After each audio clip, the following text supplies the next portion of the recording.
세상에서 가장 가혹한 아동학대 현장.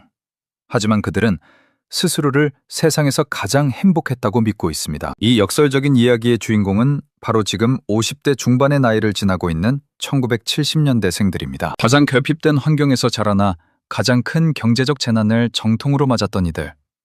과연 불운하기만 했던 걸까요? 야, 이놈의 가시나야.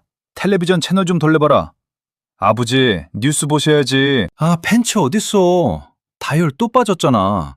은하철도 999 봐야 한단 말이야. 일요일 아침이면 눈도 채 뜨지 못한 채 이불을 뒤집어 쓰고 장학 퀴즈와 만화 영화를 보기 위해 TV 앞으로 몰려들던 시절. 학교에서는 짝꿍과 책상 한가운데 하얀 분필로 선을 긋고 지우개라도 하나 넘어오면 칼같이 선을 긋던 야생의 시대였습니다. 아무리 배가 아프고 열이 펄펄 끓어도 조퇴는 곧 죽음이라 여겼고 개근상 한 장을 훈장처럼 가슴에 품고 견뎌냈죠. 지금의 잣대로 보면 도무지 이해할 수 없는 무식한 인내의 연속이었지만 사실 이 거친 날것의 유년기는 엄청난 비밀을 품고 있습니다. 우리는 이들을 그저 고생만 진탕한 불쌍한 세대라고 생각하지만 최신 뇌과학과 심리학의 렌즈로 들여다보면 이야기는 180도 달라집니다. 아이고, 위로는 늙은 부모님 병원비 대느라 허리가 휘고 밑으로는 지들밖에 모르는 요즘 애들 비위 맞추느라 속이 타들어간다. 위아래로 꽉 끼어 숨도 제대로 쉬지 못하는 이른바 샌드위치 세대 1970년대생. 2026년 현재 만 47세에서 56세에 이르는 이들은 시대의 격변을 온몸으로 감당해내며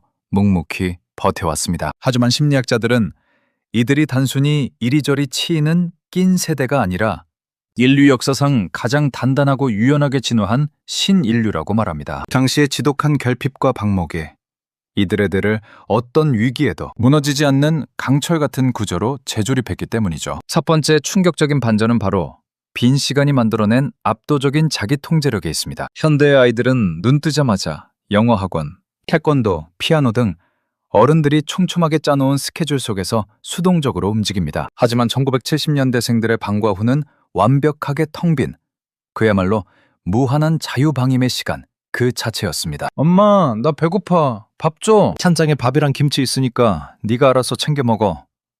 연탄불 조심하고 동생 울리지 말고 맞벌이 부모를 대신해 빈집에 남아 스스로 끼니를 해결하고 해가 질 때까지 골목길에서 흙먼지를 뒤집어쓰며 놀았습니다. 여름날 땡볕 아래서 교장 선생님의 끝없는 훈화 말씀을 견뎌내던 그 지루하고도 통제되지 않은 일상들. 발달 심리학에서는 이렇게 주어지는 비구조화된 시간이야말로 인간의 뇌 실행 기능과 자기조절 능력을 극대화하는 최고의 훈련소라고 부릅니다. 누구도 할 일을 정해주지 않는 불확실성 속에서 스스로 놀이를 발명하고 타협하고 규칙을 만들며 통제력을 터득한 겁니다. 어른들이 밑그림을 다 그려놓고 색칠만 하는 요즘의 뇌와 달리 객지 위에서 스스로 밑그림부터 완성해낸 이들의 뇌는 차원이 다를 수밖에 없습니다. 두 번째 무기는 바로 지독한 기다림이 빚어낸 뇌과학의 기적, 타인 공감 능력입니다. 아씨, 이문세 아저씨 멘트할 때 딱 맞춰서 녹음 버튼 눌렀어야 했는데 중간에 노래가 잘렸잖아. 심야 라디오에서 흘러나오는 좋아하는 노래를 공테이프에 담기 위해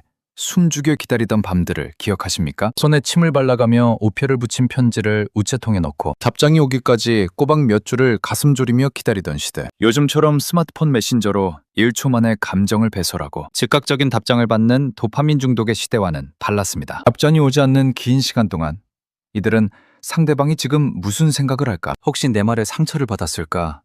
끊임없이 상상하고 헤아렸습니다. 심리학에서는 이를 조망 수용 능력이라고 부르는데 즉각적인 보상이 주어지지 않을 때 타인의 입장을 시뮬레이션하는 뇌의 공감 회로가 가장 정교하게 발달합니다. 마치 3분을 돌린 전자레인지 인스턴트. 음식과 가마솥에서 24시간을 푹 고아낸 진국의 깊이가 다른 것과 같은 이치입니다. 세 번째 무기는 이들이 시대의 거대한 경남을 맨몸으로 건너며 얻게 된 압도적인 회복 탄력성입니다. 1992년 마지막 학력고사를 치렀던 이들은 단 하루의 단판 승부로 인생의 계급이 나뉘는 잔인한 압박감을 견뎌야 했습니다. 김대리, 내일부터 회사 나오지 마라. 내 책상도 내일이면 빠진다. 미안하다.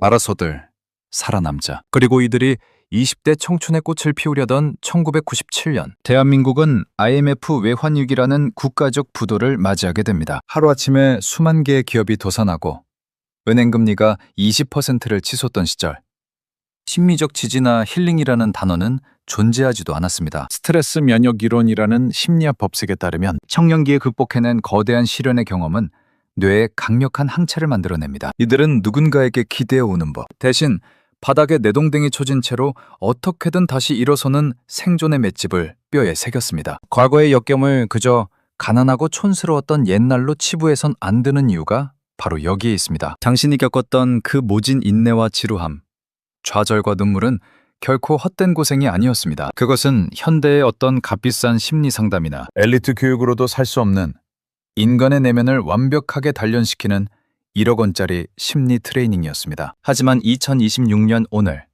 그 강인했던 소년 소녀들은 어느덧 50대의 무거운 짐을 짊어지고 걸어가고 있습니다. 스마트폰 글씨는 점점 멀리 떨어뜨려야 보이고 아침에 눈을 뜨면 삐걱거리는 관절 통증이 가장 먼저 인사를 건네옵니다. 수명이 길어지면서 아흔을 바라보는 양가 부모님의 병원비를 감당해야 하고 아직 독립하지 못한 자녀들의 뒷바라지까지 온전히 이들의 몫입니다. 여보, 이번 달도 마이너스네. 우리 노후 준비는 고사하고 내년 애들 대학 등록금은 어떡하지?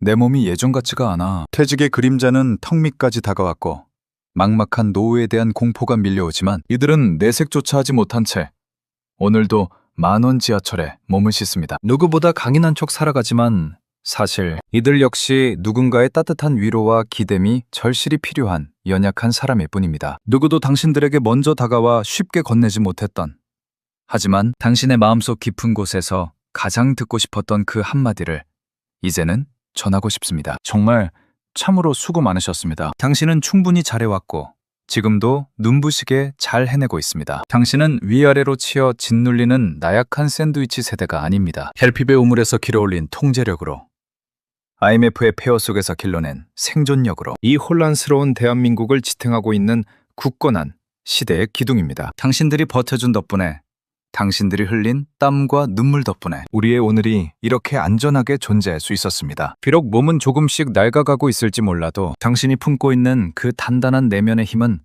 시간이 지날수록 더욱 찬란하게 빛날 것입니다. 이 영상을 보며 떠오른 여러분만의 뭉클한 아날로그 추억들 혹은 지금 견뎌내고 있는 삶의 무게를 댓글창에 자유롭게 남겨주세요. 여러분의 지나온 모든 발자취가 바로 살아있는 역사이자 누군가에게는 가장 큰 위로와 용기가 될 것입니다. 오늘 영상이 도움되셨다면 구독과 좋아요 부탁드립니다. 지금까지 여러분의 마음의 한 스푼, 간단한 스푼 심리학이었습니다.